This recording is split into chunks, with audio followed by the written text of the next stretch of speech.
마가복음 10장은 전체 마가복음의 구조로 볼 때 예수 그리스도께서 주 사역의 무대였던 갈릴리를 떠나서 이제 유대 지경으로 내려오는 그러한 후반기 사역의 내용입니다. 1절에서 보시는 바와 같이 성경에 보면 예수께서 거기서 떠나라고 이렇게 진행이 되는데, 이 거기라는 곳은 갈릴리의 가버나움을 말하고 있습니다. 그래서 사역의 주 무대를 떠나서 이제 십자가를 지시기 위해서 예루살렘으로 내려가십니다. 그 도중에 요단강 건너편으로 주님은 가셨습니다. 그때 사람들이 몰려들었고요. 또 주님은 그들에게 말씀을 가르치기 시작하십니다. 주님은 늘 무리에게 또 사람들에게 말씀으로 가르치십니다. 무리들은 주님께 늘 자신의 필요를 채워주기를 원했습니다. 하지만 주님께서는 그것이 우선이 아니었습니다. 예수께서는 늘 사람들에게 우선적으로 그들에게 말씀을 가르치십니다. 진리의 말씀을 선포하셨습니다. 생명을 구원할 믿음은 들음에서 나기 때문에 그 말씀을 통하여서 그들에게 양식을 주셨다는 거죠. 많이 들으면은요, 그 들음으로 말미암아 많이 자라게 되어 있습니다. 많이 배우면은 깨닫게 되어 있습니다. 하지만 교만하게 되면은 배우지 못하고 또 들을 수 없죠. 또한 세상 일에 너무 바쁘면은 하나님의 말씀을 들을 귀가 닫히게 됩니다. 그래서 배우지 못하고 듣지 못하고, 그래서 진정 하나님께서 주시는 진리의 말씀에 다가가지 못한다는 거죠. 어제 한글학교가 2019년 봄학기를 마쳤습니다. 한글학교를 할 때 한글 수업도 있지만 또 동시에 한글학교에서는 한국어로 된 성경 읽기 수업을 합니다. 처음에 이제 개강을 하고 이제 시작할 때 학생들이 한 12~13명이 이제 신청을 하고 이제 들어와서 수업을 시작을 했습니다. 하지만 이제 학기가 이제 점차 이제 마지막으로 가니까 아이들이 이제 줄기 시작하면서 학생들이 5명, 4명 이렇게 줄더니만 마지막 날에는 3명이 되어 마쳤습니다. 시작할 때는 현지인들이 한글 성경을 읽고 또 그것을 또 훈련하고 또 성경의 말씀을 해석하니까 다들 어색하게 느낍니다. 그래서 시간이 지나니까 어떤 이는 오지 않고 어떤 이는 일이 있어서 빠지고 자리를 비우고 이렇게 합니다. 근데 이게 가만히 지켜보니까요, 그래도 그 가운데 꾸준히 남아서 오는 학생들이 있다는 거죠. 매번 말씀을 읽고 또 배우는 그 학생들이 있었다는 겁니다. 처음에는 이제 수업으로 시작했죠. 이제 말씀을 쓰고 또 읽어주고 또 발음하고 뜻을 알게 하고 단어를 가르치고, 제일 처음에는 수업이었지만 이제 학기 마지막이 되니까 이게 남아있는 수도 줄어들었고 또 그동안 훈련이 되어서 그런지 마지막 날에는 거의 사경의 분위기 비슷하게 끝났습니다. 학생들이 이 정도 되면은 수업에서 성경을 가르치고 이러면 불편하게 생각할 수도 있을 텐데 끝까지 남은 이들은 그렇지 않았다는 겁니다.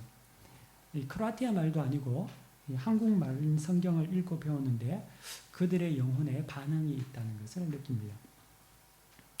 사실 그 사람들은 그 학생들은 그것을 들을 수 있는 귀가 열린 거죠. 사실 그렇습니다. 이 말씀에 대한 가르침은 늘 사람을 반응하게 합니다.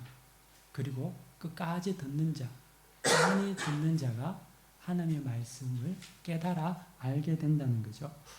우리는 이렇게 생각할 수 있습니다. 아니, 목사님 자꾸 들으면 세뇌가 되잖아요. 세뇌가 되니까 그러다 보면 빠지지 않는 친구들은 그렇게 듣겠죠. 근데 그렇지 않다는 거죠. 여러분, 어둠의 세력은, 영적인 어둠의 세력은 사람을 세뇌합니다. 미혹해 하죠. 그래서 사람들은 자칭 자기가 메시아라고 하는, 재림 예수라고 하는 그런 이단 사이비 종교, 신천지, 안상홍, 통일교 이런 곳에 사람들이 막 나가지 않습니까? 어둠의 세력은 사람을 미혹하는 그러한 영이 있습니다. 그런데 성령은 사람을 세뇌하지 않습니다. 성령은 사람을 미혹하지도 않습니다. 이게 성령과 악령의 차이라는 거죠. 사람들은요, 악령에 의해서 미혹되지만 대개 사람들은 성령이 접근하면은 거부하게 됩니다. 그래서 정말 어리석은 논리와 합리적이지 않는 이단 사상에도 쉽게 빠져드는 사람들이 진리와 복음에 대해서, 성경의 진리에 대해서 이야기하면 거꾸 그것에 대해서 부인하고 반대하고 거절하고 대적하고 또 정교하게 논리적으로 합리적으로 그것을 해석하고 연구까지 한다는 데 있습니다. 이단 사상은 그렇게 쉽게 이해하고 받아들이는데 진리의 말씀이 다가가면 그들은 그것을 판단하기 시작한다는 거죠. 연구합니다. 대적한다는 거죠. 이러 보건대 성령은 미혹하지 않습니다. 성령은 늘 거부당한다는 거죠. 하지만 귀가 열리고 눈이 열리고 성령이 임하면, 오늘이 성령 강림절인데 성령께서 우리에게 임하시면은 우리는 은혜의 자리를 지킬 수 있고 하나님의 진리의 음성을 들을 수 있습니다. 그렇기 때문에 하나님의 말씀의 가르침은 굉장히 중요합니다. 우리가 입으로 전하는 진리의 말씀은 생명의 말씀입니다. 왜냐하면 그 말씀, 울려 퍼지는 그 말씀에 통해서 그것을 듣고 믿음이 자라고 그 믿음으로 말미암아 영원한 생명을 얻기 때문에 그렇습니다. 그래서 여러분들도 잘 들으시기를 바랍니다. 늘 관심을 가지고 하나님의 말씀에 귀를 기울여야 하고, 또 동시에 여러분들은 입으로 남들을 말씀을 가르칠 수 있는 자가 되어야 한다는 거죠. 그래서 잘 듣는 자, 잘 배우는 자, 말씀을 사모하는 자를 성경은 의로운 자라고 분명하게 말하고 있습니다. 왜냐하면 들으면 깨닫고 그 말씀을 통해서 살 수 있기 때문이죠. 저는요, 개인적으로 여러분들도 다 비슷한 생각이겠지만 파당을 싫어합니다. 남의 편도 싫고요. 또 사실 내 편도 별로 좋아하지 않습니다. 나 좋다고 내 편이 되라고 하고 싶은 마음도 별로 없습니다. 동시에 또한 나 싫다고 해서 상대편이 되라고 하는 것도 불편합니다. 세상은요, 파당을 만들고 네 편, 내 편 가르고 힘을 과시하고 주도권을 잡는 것이 당연한 이치인지 몰라도 교회는 그렇지 않다는 거죠. 교회는 하나님의 말씀대로 사는 한 편, 하나님 편밖에 없다는 거죠. 그 편은 사람의 편이 아니라 하나님의 편이라는 겁니다. 교회는 모두가 하나님의 편이 되는 것입니다. 그래서 그 안에 하나의 교회가 된다는 거죠. 사람들은 지도자가 되면, 심지어 교회의 지도자가 되면은 잘 머리를 써서 자기 편을 만드는 사람들이 있습니다. 그러면은 어떻게 보면은 잘 되는 것 같습니다. 왜냐하면 내 편이 있으니까. 충성하는 사람들이 있죠. 그거를 머리 좋게 잘 사용하면은 굉장히 이득이 있죠. 하지만 교회는 그런 곳 아닙니다. 교회는 그렇게 편을 만들어서 나를 위해서 이용하는 것이 아니라 하나님 한 분만으로 그분 밑에서 순종하고 복종하는 것입니다. 그래서 네 편, 내 편이 없는 곳이라는 거죠. 하나님을 사모하고 하나님의 말씀을 따르는 자, 그들이 하나님의 백성들입니다. 그 하나님의 교회에 다른 것이 무엇이 있겠습니까? 그리고 또 그러한 자들, 세상의 사람의 편이 되어서 민주주의 같이 뭐를 뽑는 것이 아니라 하나님을 사랑하기 때문에 그들이 세움을 얻어서 교회의 지도자가 되는 곳, 이것이 교회의 신앙의 원리이고 방법입니다. 우리는 이것을 놓쳐서는 되지 않다는 거죠. 하나님의 교회는 그의 말씀을 사모하는 자들이 하나님을 섬기고 그러므로 그들이 종이 되어야 되죠. 이것이 당연한 논리라는 겁니다. 저는 이곳에 있는 우리 교우 모두가 그러한 자들이 되기를 바랍니다. 하나님의 편, 하나님을 사랑해서 하나님을 의지함으로 말미암아 하나가 되는 그러한 교회가 되어야 된다는 거죠. 그래서 목사편 전혀 필요 없다는 거죠. 괜히 목사편 하려다가 실망하고 상처받습니다. 그렇게 잘 안 해주면 또 어려움이 당하지 않습니까? 전혀 그럴 것도 없고 오직 주님 편, 그러면은 하나가 된다는 거죠. 이것이 우리의 신앙의 초점입니다. 교회 나오실 때도요, 여러분들이 그냥 교회 나오는 이것을 중요하게 여기지 마시기 바랍니다. 뭐 들락날락 거리는 것이 그렇게 유익한 게 없습니다. 하나님의 말씀을 사모해서 하나님의 말씀을 따라서 살아가는 것, 그것이 우리에게 필요한 것이라는 거죠. 인간이요, 많이 생각한다고 해서 하나님의 뜻을 알 수 있는 것이 아닙니다. 하나님의 뜻은 내가 생각한다고 해서, 내가 고민한다고 해서 하나님의 뜻을 아는 게 아닙니다. 하나님의 뜻은 그냥 성경의 말씀을 보고 묵상하고 배우면 하나님의 뜻을 알게 됩니다. 그래서 이 9월 하반기부터는요, 우리가 큐티 책을 교회에서 구입을 해서, 물론 여러분들이 구입을 해야 되겠지만 해서 성도들이 매일 말씀 묵상을 할 수 있도록 도우려고 합니다. 지금 우리가 성경 읽기 표를 가지고 성경을 읽는데 계속 여러분들이 읽으시고 또 매일 성경이나 이런 어떤 큐티집을 통하여서 또 여러분 삶에 적용하는 그러한 시간들을 가지게 하기를 원합니다. 여러분들이 또 사모하는 마음으로 또 말씀을 늘 관심을 가지고 기대하시기를 바랍니다. 이랬던 예수님께서는 가는 곳곳마다 만나는 사람들에게 늘 말씀을 가르쳤었습니다. 그리고 그 말씀을 들은 자들이 인생이 변화되었다는 거죠. 근데 오늘 본문에 보니까요, 예수님께서 가르치실 때 그때 바리새인들이 나타났습니다. 이는 배움의 때에 항상 시험에 빠지게 하는 세력이 있음을 보여주고 있습니다. 바리새인들은 늘 긴장하게 만드는 사람들이었습니다. 왜냐하면 오늘은 또 어떻게 예수님의 말씀에 꼬투리를 잡아서 예수를 대적할지 이것이 궁금했기 때문이죠. 늘 긴장하게 만든다는 거죠. 이런 바리새인들의 모습을 보면서 우리도 한번 적용해 볼 수 있을 것 같습니다. 사람들 중에도요, 이게 나타나거나 보이면 굉장히 긴장케 만드는 사람들이 있죠. 무슨 시비를 걸까? 또 오늘은 무슨 꼬투리를 잡으려고 할까? 그런 사람들이 있습니다. 우리는 그런 류의 사람들이 되어서는 안 됩니다. 이곳에 있는 모든 분들은 사람을 편안하게 만드시는 분들이 되기를 원합니다. 그리고 화평을 끼치는 사람들이 되시기를 원합니다. 또 동시에 내 죄로 인해서, 내 게으름과 나태함으로 인해서 긴장하며 살지 마시기를 부탁드립니다. 여러분, 죄를 지으면요, 누가 근처에 와도 긴장하지 않습니까? 학창시절 때 숙제를 안 하면 선생님이 지나만 가도 괜히 긴장이 되고 막 두려운 마음이 든다는 거죠.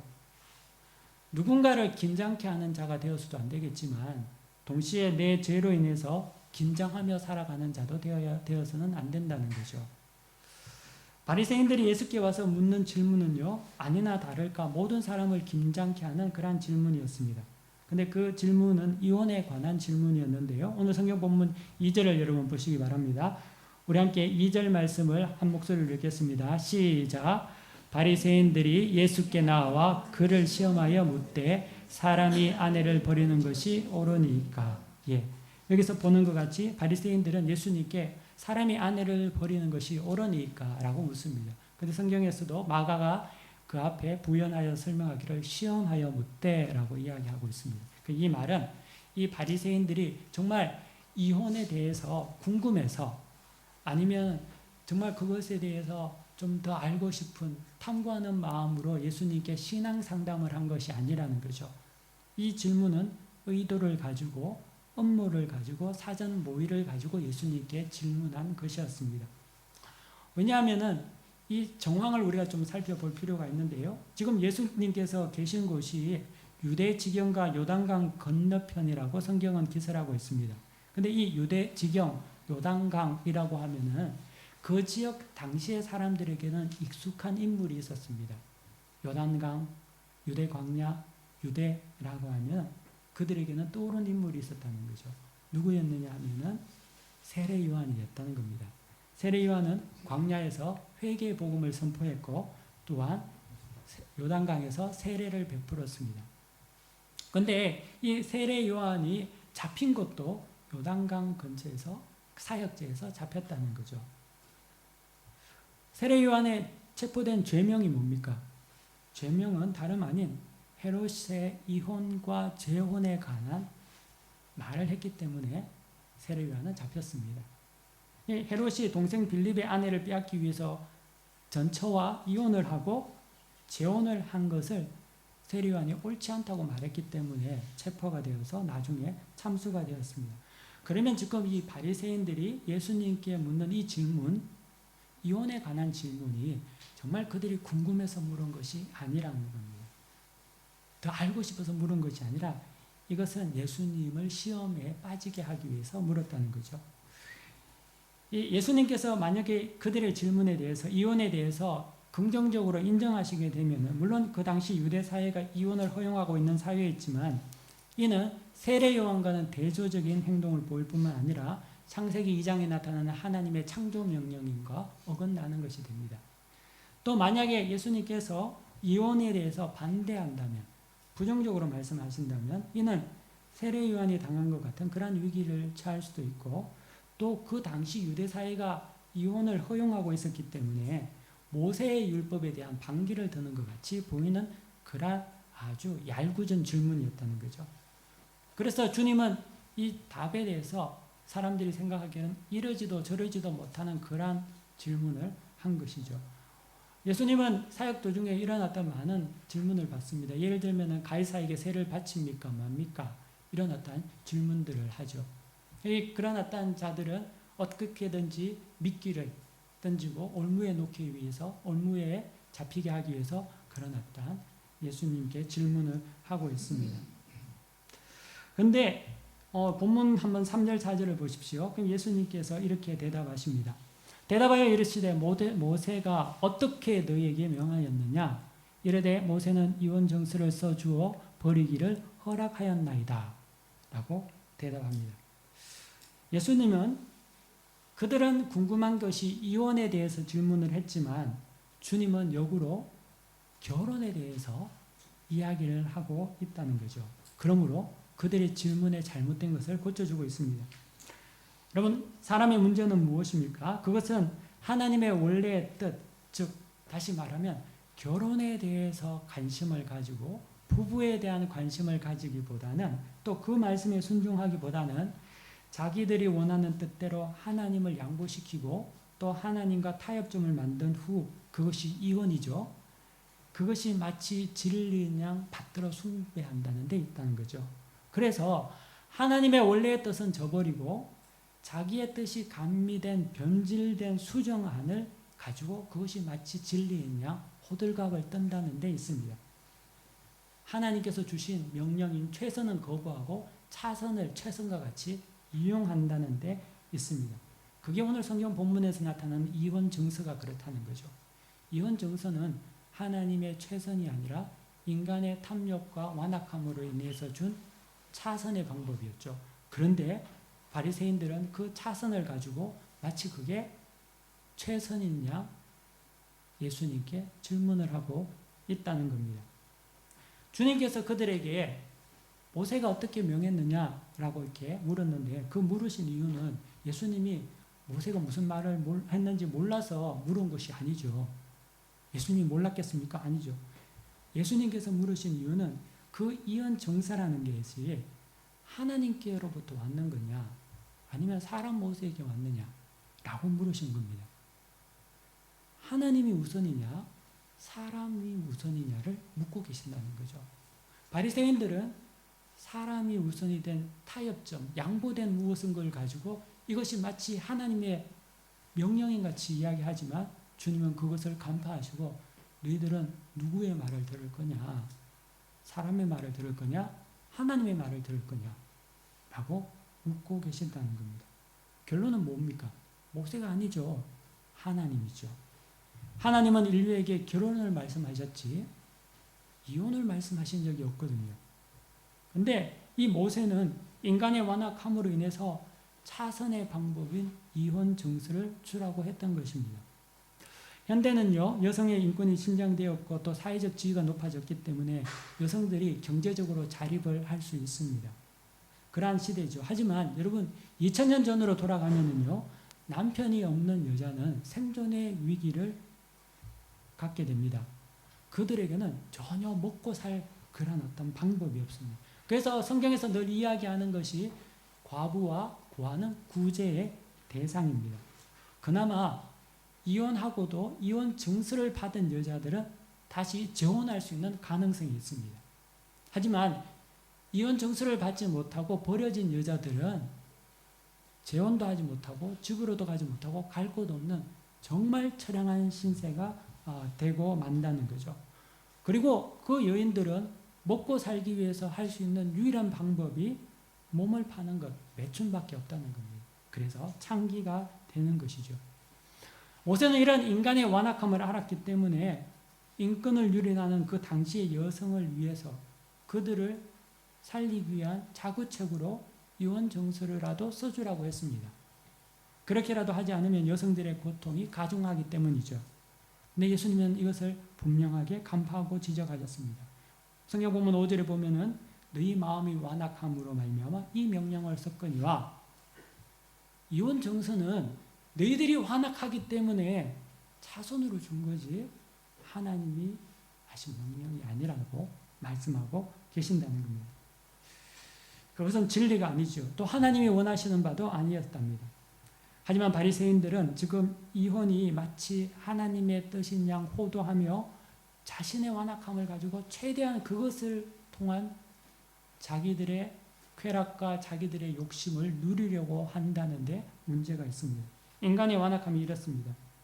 여기서 우리가 한 가지 알 수 있는 것은요, 인간의 완악함은 하나님의 말씀에 대한 순종보다는 항상 타협하고 양보하고 그것을 통해서 차선을 만들고 그 차선을 가지고 진리인 양 호들갑을 떨면서 살아간다는 게 인간의 완악함이고 죄성이라는 겁니다. 만약에 우리가 이런 완악함에 길들여져 있으면요, 하나님의 뜻을 순종할 수가 없습니다. 진리의 말씀을 받아들일 수가 없다는 거죠. 한번 거쳐서 내 뜻대로 내 생각대로 다시금 재해석을 합니다. 그리고 나에게 맞춰진 내 상황에 중요한 것, 그것을 다 이용을 해서 하나님의 말씀을 변질하고 난 다음에 그 차선이 마치 진리인 것 같이 말한다는 거죠. 그런데 더 무서운 건 뭔 줄 아십니까? 그럼에도 불구하고 그것이 틀렸다는 걸 모른다는 거죠. 부끄러움이 없다는 겁니다. 당당합니다. 그리고 스스로 온전하다고 믿습니다. 애통함이 없습니다. 뻔뻔하다는 거죠. 강박하죠. 바리새인들이 이혼 정서에 대해서 물으면서 그들은 하나도 부끄러움이 없었다는 겁니다. 너무나 당연하게 생각했다는 거죠. 이곳에 이제 결혼하신 우리 제 분들 가정도 있고 아직까지 결혼하지 않는 분들도 계시겠지만요.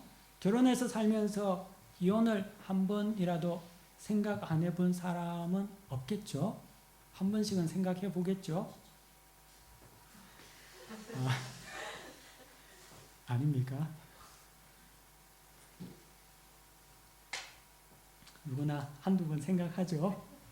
근데 우리나라는요, OECD 국가 중에서 이혼율 1위입니다. 그렇기 때문에 제 말이 틀리지는 않을 거라고 생각합니다. 근데 이혼은 불신자만 하는 것이 아닙니다. 이혼은 교회 안에서도 많이 일어납니다. 빈번합니다. 성경은 이혼에 대해서 밑도 끝도 없이 안 된다라고 말하지는 않습니다. 고린도전서 7장에 보면은요, 바울은 이혼에 대해 언급을 합니다. 여러분 궁금하십니까? 우리가 수요 성경 공부 모임 나오면 여러분 이것에 대해서 더 자세하게 알 수 있습니다. 이혼하려고 나오지는 마시고 말씀을 늘 관심을 가지시길 바랍니다. 근데 이 바리새인들은요, 관심이 이혼에만 있습니다. 그게 자신의 탐욕을 누리는데 가장 중요한 이슈이기 때문에 그렇죠. 하지만 주님의 관심은 이혼에 있지 않습니다. 그 대신 하나님께서 세우신 부부가 무엇인지에 대해, 결혼에 대해서 대답하고 계시다는 겁니다. 관점이 다른 거죠. 이게 영적인 관점과 육적인 관점의 차이라는 겁니다. 신앙인들은 영적인 관점을 가지고 살아가는 자이죠. 부부란 무엇인가, 결혼이란 무엇인가를 주님은 6절에서 7절까지 말씀하십니다. 우리 한번 다 같이 한번 읽어봅시다. 6절에서부터 9절까지 우리 다 같이 한번 읽어보겠습니다. 6절부터 시작. 창조 때로부터 사람을 남자와 여자로 지으셨으니 이러므로 사람이 그 부모를 떠나서 그 둘이 한 몸이 될지니라. 이러한즉 이제 둘이 아니요 한 몸이니 그러므로 하나님이 짝지어 주신 것을 사람이 나누지 못할지니라 하시더라. 아멘. 예. 이 본문은요, 부부 결혼에 대한 창조 명령의 정의를 알려주는 굉장히 중요한 말씀입니다. 예수님께서 말씀하셨고 또 이 말씀은 창세기에 하나님께서 아담과 하와에게 주신 창조 명령이기도 합니다. 부부란 무엇인가? 결혼이란 무엇인가? 첫째, 부부라는 것은 먼저 성경에 보면은요, 창조 때부터 사람을 남자와 여자로 지으셨으니 라고 합니다. 즉, 부부는 남녀 이성 간의 결합을 말하고 있습니다. 그러므로 동성 간의 결합은 부부가 아니라는 말입니다. 자, 그러면은 동성애를 옹호하고 동성애 성직자를 안수하는 교회와 교단이 있습니다. 하지만 그 모든 자들은 창조의 명령을 거부하는, 또한 사역을 통한 차선을 마치 진리인 양 호도하는 그러한 자들입니다. 사단의 미혹을 받은 자들이기 때문에 그렇습니다. 두 번째, 부부라는 것은요, 한 몸이 되기 위해서 부모를 떠난 자들입니다. 남녀가 만나서 부부가 되면은요, 모든 부모의 그늘에서 떠납니다. 육신의 부모가 그들을 잡아서도 안 되고요, 또한 육신의 부모를 붙들어서도 안 된다는 거죠. 결혼하고 난 이후에도 부부 서로가 결정하지 못하고 매사에 시시콜콜 시댁의 친정에 묻고 그것을 따라하고 이런 부부 같지 않는 부부들이 많다는 거죠. 여러분, 부모님을 공경하는 거하고 부부가 하나 되는 것은 다른 문제입니다. 부부의 결정을 따르는 것은 별개의 문제라는 거죠. 부모를 공경하되 부부 사이에는 아무것도 끼어들어서는 안 됩니다. 이것이 창조 질서 하나님의 명령의 내용입니다. 또한 동시에 떠난다는 말은 단지 육체적으로 떠나는 것을 말하는 것이 아닙니다. 각 남녀가 살았던 모든 부모의 그늘 아래에서의 사고, 사상, 문화, 인석, 습관, 이 모든 것을 떠난다는 것을 말합니다. 내가 자란 환경을 엉켜쥐고 있는 것이 아니라 부부가 되는 그 순간에는 그 모든 것에서 떠나야 한다는 거죠. 그렇기 때문에 결혼하고 난 다음에도 아직도 총각대 생각, 처녀대 습관을 가지고 산다면 그것은 창조 명령과는 어긋난다는 거죠. 세 번째, 부부라는 것은 둘이 아닌 하나인 존재를 말합니다. 부부가 남녀로 결합되고 부모를 떠나는 궁극적인 이유는 둘이 하나이기 때문에 그렇습니다. 그들은 원래 육체적으로, 정서적으로, 환경적으로, 문화적으로 원래 다른 사람들입니다. 우리 남편은 나한테 안 맞아. 나하고 너무 차이가 나. 우리 아내는 정말 내가 이해를 못해. 정말 나하고 들려. 그렇죠. 원래 전혀 다른 겁니다. 맞는 게 이상한 거죠. 원래 틀린 겁니다. 하지만 그 틀린 다름이 주 안에서 사랑과 믿음이라는 용광로 속에서 하나로 되는 것을 한 몸 공동체라고 하나님께서는 말씀하고 계신다는 거죠. 하나님께서 똑같은 사람을 부부로 만드셨다면 남자와 여자로 만들 이유가 뭐겠습니까? 완전히 다른데 달라도 주 안에서 하나가 됨으로 하모니와 더 풍성함을 이루는 것이 부부라는 거죠. 이것이 부부며 결혼의 정의였습니다. 그러면 여기서 우리가 하나의 질문이 생깁니다. 우리는 지금 교회 안에 있는데요. 그런 어떤 창조적 명령에 따른 부부가 여러분들 맞습니까? 여러분 그런 결혼을 하고 그런 부부로 살아가고 있습니까? 만약에 우리가 이 창조 명령에 따라서 살아가는 사람들이라면은 우리에게는 이혼 증서에 대한 이야기를 꺼낼 건덕지도 없다는 거죠. 그거는 전혀 딴 나라 이야기라는 거죠. 이혼이라는 것은 전혀 꺼낼 수 없는 이야기입니다. 지금 바리새인들은 하나님을 믿고 하나님의 말씀을 알고 창조의 명령을 안다는 토라 율법을 정통하다고 말하는 자들인데 지금 그들이 이혼에 대해서 이야기한다는 것 자체는 이미 그들 또한 변질되고 하나님의 뜻대로 살지 않다는 것을 나타내는 반증이 되는 거죠. 그래서 9절에요. 이렇게 주님은 말씀하십니다. 그러므로 하나님이 짝지어 주신 것을 사람이 나누지 못하느니라. 왜냐하면 창조 명령에 따라 된 부부는 나눌 수가 없게 된다는 거죠. 나누려고 해도 나눠지지 않습니다. 이게 하나님의 법이고 하나님의 부부이기 때문에 그렇다는 거죠. 교회 안에 있는 모든 가정과 부부와 결혼은 이것이 근거로 기본으로 되어 있는 것이라는 거죠. 그렇기 때문에 하나님께서 짝지어 주신 부분은 어떤 사람도 나눌 수 없고요. 어떤 환경도 나눌 수 없고 조건도 나눌 수 없습니다. 이미 부부는 하나입니다. 한 사랑, 한 믿음, 한 고통, 한 고난, 모든 것이 하나입니다. 그래서 나눌 수도 없고요. 나누어지지도 않습니다. 시련이 있고 위기가 오더라도 나누어지지 않습니다. 부부란, 결혼이란 그렇게 창조 명령에 의해서 만들어진 거룩한 공동체이기 때문에 나눠줄 수가 없는 거죠. 그래서 주님은 그들의 질문에 결혼에 대해서 대답하고 계십니다. 너희들이 결혼에 대해서, 부부에 대해서 분명히 알면은 이혼 정세에 대해서 질문을 할 수 없을 텐데 너희들이 이 질문을 하는 것을 보니 여전히 아직까지 하나님 모르고 있구나 라고 말씀하신다는 거죠. 이곳에 있는 여러분들은 결혼할 때 어떻게 하셨습니까? 결혼할 때 목사의 주례를 통해서 예식을 하고 성경에 손을 얹고 서약을 했는지 모릅니다. 교회에서 하고 또 목사가 주례를 했다고 해서 그러다고 해서 그 부부가 창조 명령에 근거한 부부라고 할 수 있을까? 그것은 퀘스천 마크라는 겁니다. 남녀가 부모를 떠나 진정한 한 몸, 한 영 공동체가 되지 않으면 이는 하나님께서 짝지어 주신 부부가 아닐 수 있다는 거죠. 그런 의미에서 보면은요, 하나님께서 짝지어 주지 않는 부부이기 때문에, 결혼이기 때문에 세상에서도 교회 안에서도 많은 이혼이 일어난다는 거죠. 여러분 보십시오. 세상에 많은 사람들, 또 교회 안에도 믿는 가정의 자녀라 하더라도 안심할 수 없다는 거죠.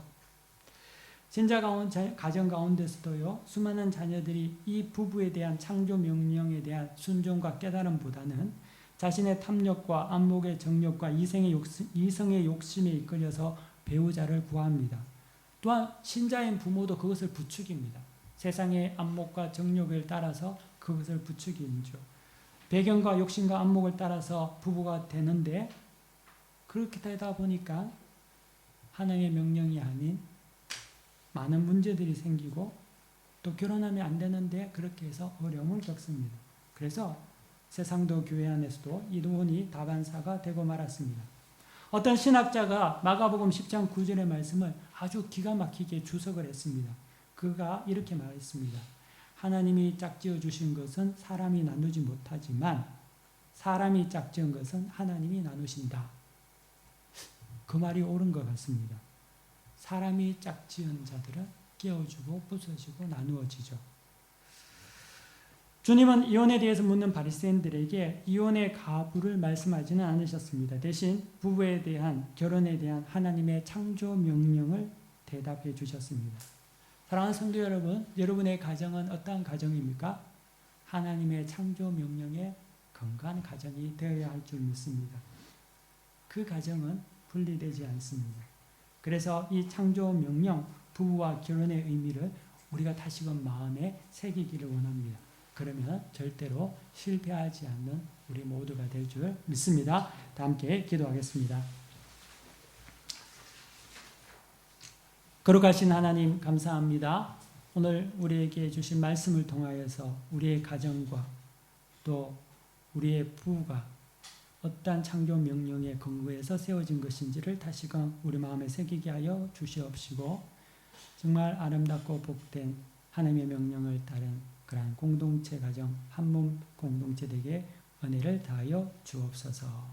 우리 주님께서 각 가정 가운데 함께하여 주시옵시고 성령의 권으로 인도하여 주옵소서. 예수 그리스도의 이름으로 기도 올려드립니다. 아멘. 다 함께 일어나셔서